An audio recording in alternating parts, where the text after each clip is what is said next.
যদি রাষ্ট্রপতি অবৈধ হয়, যদি রাষ্ট্রপতির ভাষণ অবৈধ হয়, তাহলে তৎকালীন সরকারও কিন্তু অবৈধ হয় নাকি সেটা ভেবে দেখতে হবে।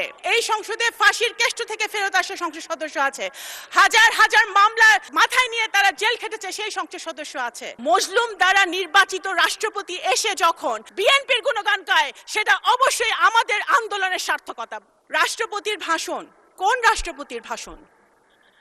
রাষ্ট্রপতি সেই রাষ্ট্রপতি যে রাষ্ট্রপতি আমাদের জুলাই যোদ্ধারা যারা শহীদ হয়েছেন, যাদের রক্ত দিয়েছেন 17 বছর ধরে, যে সকল বিএনপির নেতাকর্মীরা প্রাণ দিয়েছে, গুম হয়েছে, খুন হয়েছে, তাদের রক্তের বিনিময়ে আমরা যেই 5ই আগস্ট পেয়েছিলাম, তারপরে যে ইন্টারিম সরকার এসেছিল ডক্টর ইউনূসের নেতৃত্বে, সেই সরকার যেই রাষ্ট্রপতি শপথ পড়িয়েছিলেন সেই রাষ্ট্রপতির ভাষণ, এবং সেই সরকারে আমাদের যারা এখানে সামনে বসে আছে আমার ছোট ভাইরা, তারাও ওই সরকারের সদস্য ছিলেন।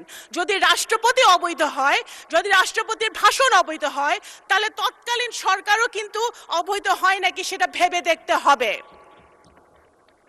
কোন রাষ্ট্রপতি? সেই রাষ্ট্রপতি যেই রাষ্ট্রপতি এই মজলুম, আজকে আমাদের মাননীয় বিরোধী দলের নেতা উনি সবসময় একটি কথা বলেন যে এই সংসদ মজলুমদের সংসদ। সত্য কথা, 100% সত্য কথা।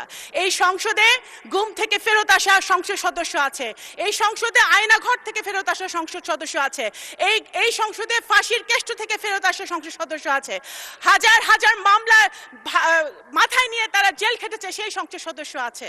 সুতরাং এই ইটস এ ইউনিক পার্লামেন্ট। অবশ্যই এই মজলুম কারা আমাদেরকে মজলুম বানিয়েছিল? গত ফ্যাসিবাদী সরকার যারা আমাদেরকে মজলুম বানিয়েছিল, সেই মজলুমের পার্লামেন্টে মজলুম দ্বারা নির্বাচিত রাষ্ট্রপতি এসে যখন ফ্যাসিবাদের বিরুদ্ধে কথা বলে, গুম খুনের বিরুদ্ধে কথা বলে, গণতন্ত্রের পক্ষে কথা বলে, শহীদ জিয়ার পক্ষে কথা বলে, বেগম খালেদা জিয়ার গুণগান গায়, বিএনপির গুণগান গায়, সেটা অবশ্যই আমাদের আন্দোলনের সার্থকতা। মাননীয় স্পিকার।